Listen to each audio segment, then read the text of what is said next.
Hey, everybody. Welcome to another edition of Spits and Suds. I'm Gavin Spittle from 105.3 The Fan. Two-time Stanley Cup champion Craig Ludwig is going to join us in just a couple of minutes, but I'm popping on before to let you in on a little bit that we're going to do and see how quick Craig can pick it up. So let's go back. It was a few weeks ago, and Sean, RJ, and Bobby were talking about the Dallas Stars on the 105.3 The Fan morning show.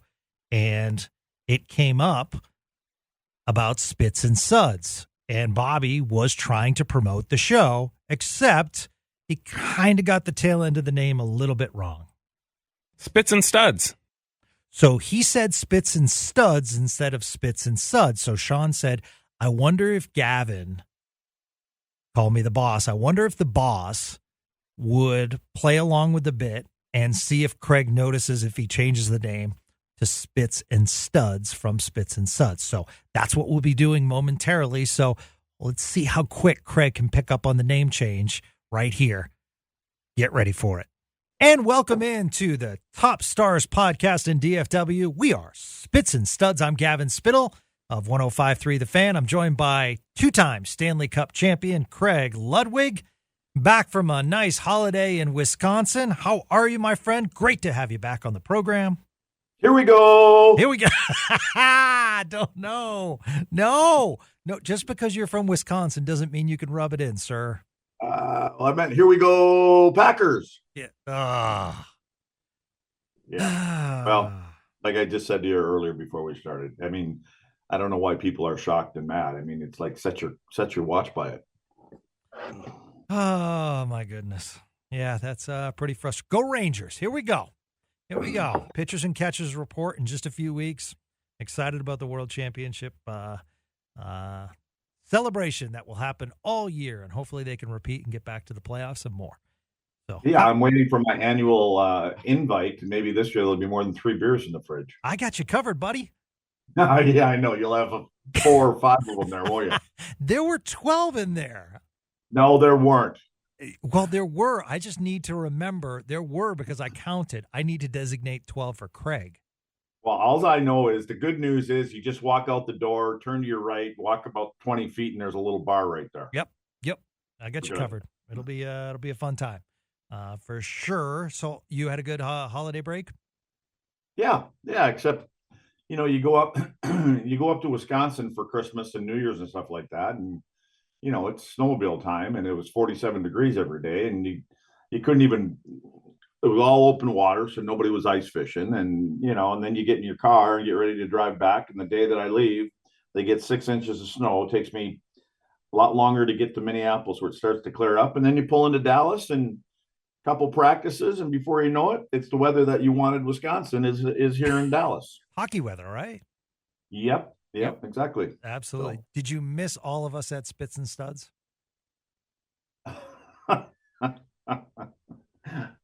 Immensely. Nice. That's what I like to hear. Okay. So last night, did a post-game podcast, and what we were talking about was we thought this was the most complete win of the year and wanted to get your thoughts. A 5-1 victory over the LA Kings.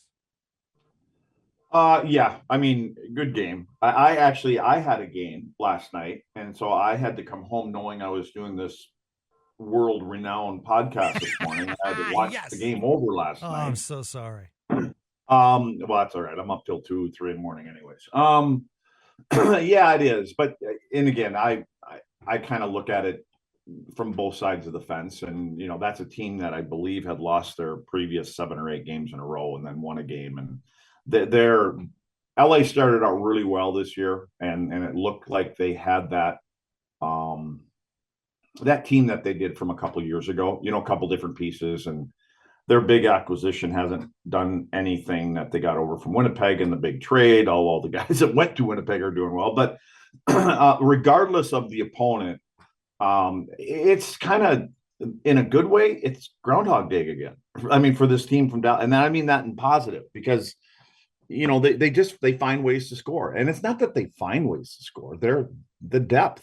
There's 2 things that if anybody just said, "Hey, sum up the Dallas Stars," I would say probably balance and depth in scoring, because things aren't going exactly the way you want sometimes there. And again, you get into this 40 to 55, 60 range, and it's like those dog days of summer. And you're looking forward, and you're having a fairly good season, pretty consistent. Hopefully Miro's not going to be out, and he may be. I know I heard that he may be back in a week or so, and that all goes well. So from the standpoint of injuries, hopefully they dodged a couple bullets with a couple of their key players, one being Jake and the other one Miro. But I think we were kind of going through with our U18 team. Well, I should say we are going through it, and it just, things at times look a little stale, because you just kind of roll things out there. You don't have to make a ton of adjustments. And I think that Pete DeBoer had seen some things and juggled some things up. And it for the Stars team, it doesn't seem to make a big difference who plays with who. I mean, it does. I mean, for sure. But I mean, the guys just proved it, that they can go out and play with whoever, and it seems like they've been playing 15, 20 games with each other. Yeah, and that's kind of where, that's a great point, Craig. And I wanted to get you as a player perspective, because the players were commenting after the game that it's a reminder, like, hey, we got to kickstart, we got to get going here, and we got to get back to kind of basics. Pavelski was saying, after the game, some of these things. And as a former player, when, let's say, your defensive pairing changed, or the coach came in and said, hey, I'm doing this and this and this, is it a kickstart for the room? Well, no, it's fresh. I mean, you need changes every once in a while. I'm sure, in your business there's probably times when, you listen to a couple of guys that are working together for years, and and sometimes you inject another body or a different voice for a period of time. And it's just freshness. And I believe, I would think that you're going to see things eventually. I mean, he could say, hey, we're going to run the same thing the next game. But, there's, over the course of a season, 20 games, 30 games, whatever, there's a different kind of chemistry that develops between players, knowing, and because those guys talk all the time. I mean, those guys are sitting on the bench and constantly talking and probably saying a lot of the same things. And so, I go back to kind of what we try to get our guys to understand, is that we do certain drills, and Hitchcock was all about repetition. And we did the same 2 or 3 drills every single day. And we were like, we get it. Like, we don't have to do it again. And what Hitch would do is, when he'd go up to the board to describe, what we're doing in the practice, you get 10 seconds in and it goes, oh shit, we're doing the same thing. Like, all you have to do, I'm a big advocate of just give a drill a name. I don't care what you want to call it. Red Rover, we know what it is. We'll just go do it. You don't have to go to the board. But the point of the whole thing is what happened as you get down the road during the season. You do things so much over and over again, it just becomes automatic. And in a certain situation, whether you're trying to do a controlled forecheck or set things up in the neutral zone, where you're supposed to be. And it's just you're on autopilot. And I think that's the good news with teams, the good teams. I mean, you can always sprinkle things in, give it a little change, but more than likely, as you're coming down the stretch and you're getting into, that first round, you're like, well, these guys have played together for 67 games this year. They know each other, and this is what we're leading with. Yeah. And then you can always go back and say, well, you know what? And when things weren't going well, we put this group together, and we just tweaked a couple lines, moved a couple of the chess pieces around, and so we're down 2-1. Maybe it's time let's go back to that. Let's see if that gives us a spark. So the things that they do during the course of a season are, if you're going well, things, if it ain't broke, don't fix it kind of thing. But when you do need a little tweak at an important time, you can always, kind of lean back to what worked for you. And I would think that, they're writing these combinations down that they had last night, and, we'll know what they're going to do in the next, few games again on the road trip and stuff. So, and you can always fall back on some of that stuff if you need it. Yeah, 2 points last night for Robertson, 2 points for Wyatt Johnston, 2 points for Rope Hintz. That line shined with the changes. Donoff on the fourth line captures a goal. So kind of the shuffle worked, at least for a game. Now you go on a road trip. Take me through 4 or 5 game road trips. LA just had a massive road trip that they just finished up last night, 6 games in Dallas. So I bet their legs were tired. What was it like on the road? Is it a different kind of bonding than, when the team's at home? How tired do you get, when it comes to that third, fourth game? I think you're less tired, especially Really? today. When we played, if we were tired, it was self-inflicted, so it was, you're on the road and, there's a couple different little spots we're going to go to in each city after the game and the night before game, things like that. Like, again, I've said this numerous times that things are different now, but especially for the guys with families, you don't have your daily duties. And, I'm talking away from the rink.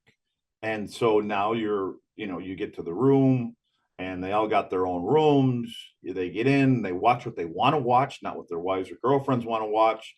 They don't have to play with the kids. Your meals are set for you. You don't have to get in a car and drive anywhere. All the things that you do, you just kind of relax. And all you have to do is play the game, not any of the other stuff. So from a mental standpoint, I think you kind of, like I said, we looked ahead to them for maybe different reasons than they do today, but you just don't have the same off-ice responsibilities. Distraction. It's not fair to call them distractions because I don't think any guy, he'd be an idiot if he used that word. And his wife read it in the paper or on the paper. Do they even have papers anymore? But read it on the internet Sure. or something like that. So it's not a distraction. But you don't have the other things that you typically have to tend to as a dad and whether you get a girlfriend, kids, all the other kind of stuff. So you can kind of relax a little bit. So, and like I said, you just gotta, and that's the coaches. They get them dialed in the morning skate and pregame and then the meeting before and the game and things like that. And but they're all professionals. So you have your routine. I mean, you have your at home routine and then you have your road routine. And I just think that the road, you're a little bit more focused right from the jump. Let's move to the defensive side of things. I had a generic question, and I was wondering, as a coach now, do you have your kids do this when you're on the power play? The Dropback Pass. Oh, yeah. Oh, we got it nailed. Okay. If there's one part of our game, we have it nailed. I have, like for us, we've got 2 power play groups, and I've got a normal breakout for a different breakout for each group, and then they both do the drop, and really and it's dictated by how the other team kills penalties. And so if they kill in a certain way and they're a little bit more aggressive in front of your own net as you're trying to break out, and I just have names for it, and I can see how they're setting up as the puck. You got to remember though, we don't have to use them a lot because with us, icings, you ice the puck on the penalty kill, it's a whistle and it's a face-off automatically, which I don't like, especially when these guys, the next level that they want to go to, it's going to be what it should be. But here, if you ice the puck, it's an automatic whistle and you just go down to the other end and the offensive zone will line up for a face-off. So, but so to answer your question, if you're going to kill a certain way, and as long as your 2 forwards, and all these teams do it well, the 2 forwards that aren't involved in the drop, or the 2 players, I should just say the 2 players that aren't involved, that are receiving the puck, the other forwards that are lined up against the walls in the neutral zone, as those guys are getting the puck and moving through the neutral zone, they have momentum and they're timing it so that they have the same amount of speed going at the offensive blue line. So if those 2 guys can't tic-tac-toe it, so to speak, into the offensive zone with control, you can bump it one way or another. And there's 2 guys there on one side or the other that's got speed. And, it just, everything now is about having control with the puck. when you're entering the zone on the power play as much as you possibly can, because, and back in the day, again, not that I was on it, but you kill a lot against it. It was get to the red line and pound it in and pound it around, and we're going to get three guys go over to the other side. If you're that defenseman on the other side, you're getting run automatically when the puck comes around. But that was the way to, first guy is going to take them out, second guy is going to get the puck. And so now it's a little bit more about control, but I think in general, the game is all about that now. It's like, we have the puck. Why do we want to give it away? Let's try to keep it. Right. And maybe Lundkvist dropped it too far back last night, but it did get me thinking because, I watched the penalty killers for the LA Kings and they basically just stood their ground and didn't move. So then it becomes, is it a speed issue coming that is, tougher to defense if you're a penalty killer? Not really. I mean, you have your spots that you're going to be as killers, and so where F1 and F2, where the two forwards, defensemen are typically always in the same place. And LA has always played this year. They've tried to play a little different thing, 5-on-5, where they kind of plug up the neutral zone. But the reason that they were able to, at least early on in the season, the reason that 5-on-5 at least, that they were able to, when you put the puck in, it'd be hard to carry the puck through the neutral zone and get it carried in with control, because they kind of clogged it up. And what they did with their defenseman, the one defenseman, as the play would be coming through through the neutral zone, the one defenseman is already inside his zone about top of the circles. So when other teams would dump it in because that was their only option, there's a defenseman back there, picks it up and makes a pass, and they're gone. And it worked really well for him. And so, and again, like everything else, teams see it, they see what they're doing, they're pre-scouting, and, so they'll find ways around it. But that defenseman that carries that puck up, I mean, you have to be able to come behind the net, know where their first forechecker is on the power play. And that will kind of dictate, do you slow down a little bit? Do you take off? And a lot of times, we even do, if we're playing against that, our first forechecker, a lot of times I'll just tell them to leave that defenseman go. Don't even give him an option. Let him think that he can carry it through the neutral zone. And the other two guys, they're just down by the tops of the circle starting to come up. Let's not even let them drop it. If they want to drop it, go ahead. But more than likely that defenseman's going to go, well, I can keep on going. But the way I look at it is, if he doesn't drop the puck to those two guys, number one, there's not that big gap. We're not standing still. And then all of a sudden we have numbers in our favor, because there's two of their forwards that are down in the defensive zone coming out that aren't getting the puck. We've lost one forward, so to speak, because we let the puck carrier, let's say we let Lundkvist just go. Well, now it's 3-on-3. So they've got Lundkvist and they've got the other two forwards that are meeting in the neutral zone. And then we'd have two defensemen and one other forward. So really we've taken it and we've kind of put numbers into our favor a little bit. He's two-time Stanley Cup champion defenseman Craig Ludwig here on Spits and Studs. I'm Gavin Spittle of 1053 The Fan. And my other question for you as the expert. Wait a second. Was that your only comeback after all that? You go, In other words, you didn't understand a damn thing I said, no, did you? Listen, my job as the host is to take it all in. I learn. I did understand a lot. I thought your in-depth, listen, you, Sean, go in-depth on things, and I just kick back because I want the listeners of this podcast to learn, take notes. Yeah. Okay. That's a good way to cut down on that. But good. Here's my other question.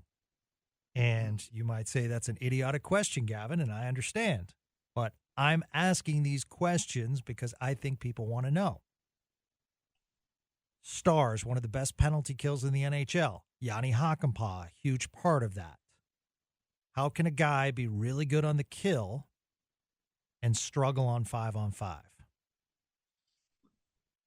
Well, a lot of times as a defenseman, you're not traveling too far from your net. And so you're kind of at home a little bit more because I think a lot of penalty kills now, you try to be aggressive when you can, bobbling pucks, and you try to force teams and players are so skilled now. If you give them that, that time, and they can make really good passes. And so you're trying to force a little bit more, obviously. So I think with with a defenseman that you feel may not be as good 5-on-5 as he is 5-on-4, when you're that size, long reach, big body, you're trying to tie people up in front of the net, and you're trying to block shots. You get your stick on pucks, and then you just fire it off the glass. You don't have to make a good play. Yeah. You're just trying to get it out of the zone. So there's as much responsibility, but maybe it's you don't have to be as perfect in the 5-on-5 game. Now, but again, I've said this before, and if I look down the road and we get into the playoffs, and if it started today, it would be Colorado, I believe, that Dallas would play in the first round. That would be a little difficult. Well, not even from the standpoint of that they're a really good team and they're playing very well. They are missing a big piece again.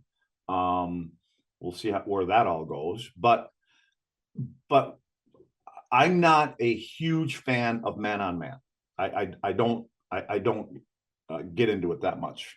And so when you talk about that, when you watch teams that play man-on-man, and let's say you're Hakanpää, you generally, when you have a guy, it's going to take you, that's your guy sometimes. And that's, again, I've talked to a few guys about this, and that was my only little boo-boo with this team. Again, it's hard to argue with it because they're where they are, right?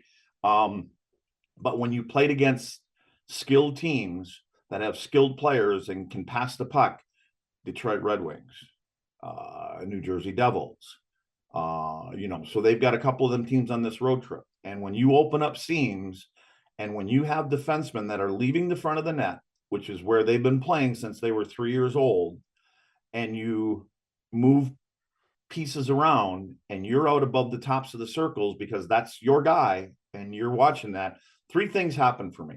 One, that's your guy, and you end up turning your puck or your back to the puck, to who's ever got it, what other player has it, because you're going, this is my guy. I'm going to make sure he doesn't get the puck. Okay. Now you're a long way from home as a defenseman. So there could be seams that open up. And then you're asking your forwards, who are supposed to kind of rotate their guy. So their guy comes down, maybe as a defenseman, he's kind of come off the blue line, or it's another forward, and then forwards are going to be in front of the net, right? And that's my guy. Now you've got forwards that are used to playing in the 150 feet away from that net, are playing right in front of their net, right in front of your goalie. They haven't been doing that since they were 3 years old. They're supposed to do it now. They're pros. Teams there's teams that do it and do it well, but that's my only thing about it. So I'm long story with this about Hakanpää. Sometimes he's where he's supposed to be, and because of the system that they run, and it takes a little more time to get back, and then you're scrambling back, and then you're supposed to have your guy. But what your job as a defenseman, if there's outnumbered situations going on from the blue line in your own zone, and it's outnumbered, your job is to buy time. I'm buying time for one of my forwards to get back into the play, and I'm trying to keep the puck on the perimeter of the ice as long as I possibly can, and I'm not letting things go across, especially from the tops of the circles down. So my goaltender has to go left to right or right to left to make a save. And the more time that I can get that forward to skate down the wall with the puck, it allows my forward, the high forward that was probably coming out of the offensive zone, coming back to the neutral zone, to get in and help and pick up their third guy. And now we can turn it from a 3-on-2 into a 3-on-3 or a 2-on-1, because my partner got away from the net a little bit, and I need somebody to come back and pick up the other guy. But in the meantime, I'm trying to get that puck carrier to stay in an area where he really doesn't want to, shoot it. I want him to go there. And then I think that puts the advantage in the goaltenders. But again, for a goaltender too, when too many passes are coming across the front of the crease, if it happens too often, all I do is I watch the leg of a goaltender that's up against the post. So in other words, if he's coming down Ottinger's left side, and I look at Jake's left leg, and I see it up against the post, and I see him kind of bend down and get ready to push off the post so he can go across, because that means he's worried about a pass going across the crease, going from left to right. It's going east to west. And I just think that if we can have, as much as we possibly can, keep a goaltender's focus on making the save from a lesser angle than what he wants, the better off he is, the better off we are. That's my philosophy. But, there's always different situations that dictate that. Yeah. So, yeah, long-winded thing. But listen, you're doing some deep dives, man. You're fresh coming off vacation. I'm loving this. I'm just kicking back and listening to these explanations, and we move on to Nils Lundkvist, who I think since he's been inserted in the lineup on a regular basis, I thought he's played really well. I'm interested to see when Heiskanen comes back if they keep Lundkvist in there as one of their top 6. Well, you know what? I think, and you're right. He has. And again, remember Julius Honka? Like, sure do. If he would have gotten a steady diet of playing, yeah, he could have probably been a pretty good defenseman. Yes. It depends on it really does depend on the philosophy of the team, the system that they want to play. This team, he really plays well because, you've got 10, 12 forwards in this group that like to get up and run, and they can find holes. And, it's a pacey game that Dallas likes to play. All teams do, but these guys are really good. And so they complement each other. And so, I think Lundkvist, but again, the other thing about that is confidence. I mean, it's like you don't have to play a game last night, have a good game, but then still wonder, am I going to play the next game? Yeah, exactly. You're going to be in the lineup. Again, I despise distractions. I hate them. I don't care what they are. I think they take away from focus. And I think they're young players. I mean, listen, how do you think Ty Dellandrea feels? I was just about to bring him up, Craig. That's a first-round draft pick, and I have not seen – I mean, granted, he made that big mistake in Calgary, but I think he's played pretty well when he's been in there and just can't crack the lineup. And, what's the future for Ty Dellandrea here in Dallas? Well, I don't know. I mean, I don't know that. And, Jim Nill is always looking to improve a team, and just like every other GM. But I think you're – but again, I'd like to use the word dependable. But then again, you look and you go through the stats, and he's a -8, from where everybody else on the team is pretty much even or plus. Yeah.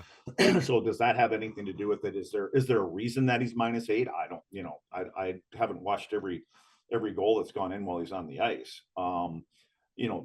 Steele brings, something that they feel that Ty Dellandrea might not bring. And a lot of times it'd be the opponents that they're playing. So, Smith, he's been every time Jim Nill seems to pick up a depth player with miles on him, it's always the right one. Yeah. Because you're looking for that one piece that is kind of a leader in the way that he plays.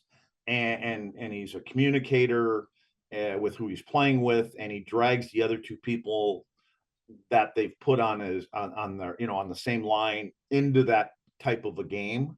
And they play in important moments. I said this before. I mean, like, they're going to win a Stanley Cup. The Dallas Stars are going to win a Stanley Cup because of their top players.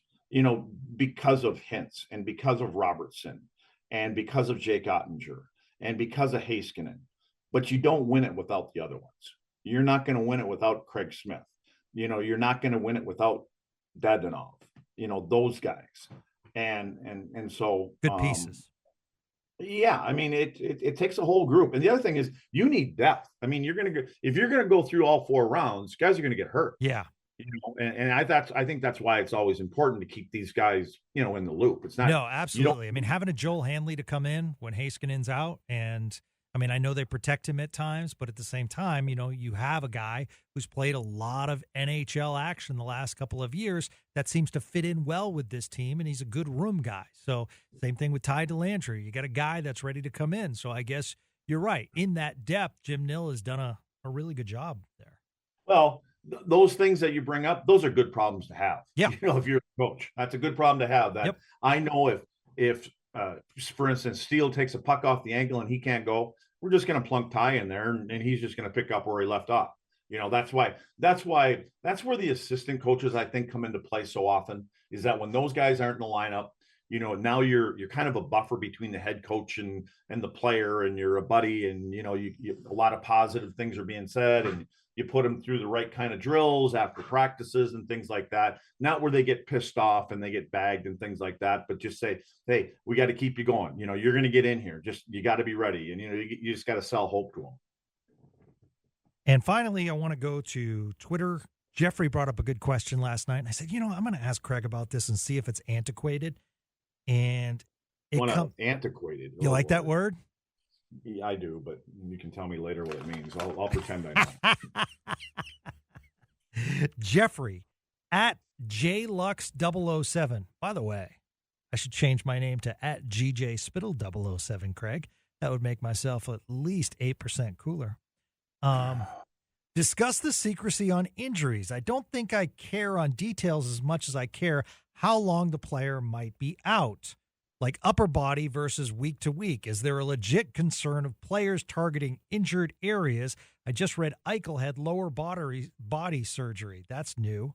LOL. So I do think. Did you just say that Eichel had a lobotomy? Lower body surgery. Yeah, lobotomy would be interesting. But I do think that is fascinating, like how the NHL has not changed that over the years, because here's why. I feel as though the NHL benefits from chatter. What creates chatter? Injuries. And having experts on to talk about the injuries. I mean, you see it all the time with the NFL. Can he go? Can he not go? There's this mystery continuing to surround NHL players where it's like upper body, lower body, no real timetable as far as a return. All we hear is that person's now skating, but then it's just like Ottinger.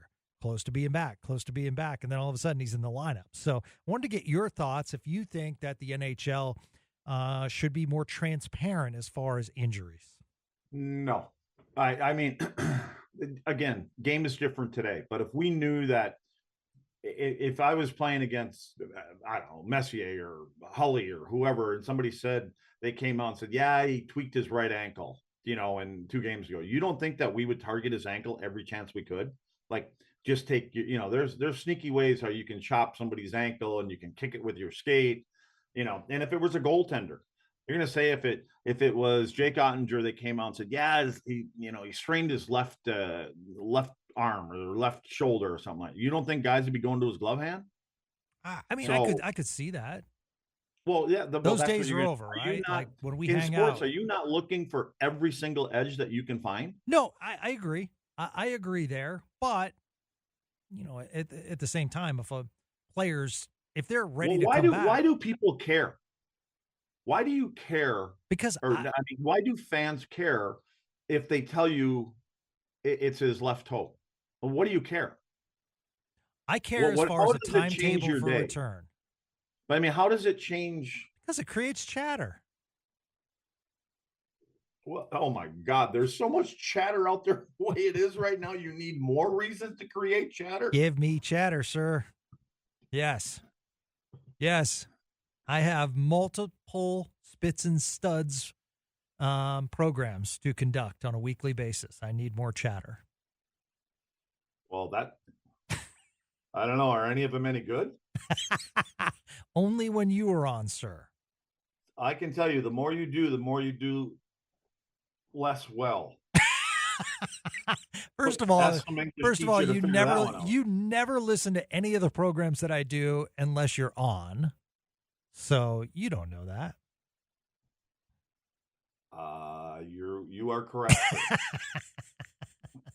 I don't like commercials. I despise. It is my biggest pet peeve in life are commercials. I can't stand them. I don't even watch a TV show.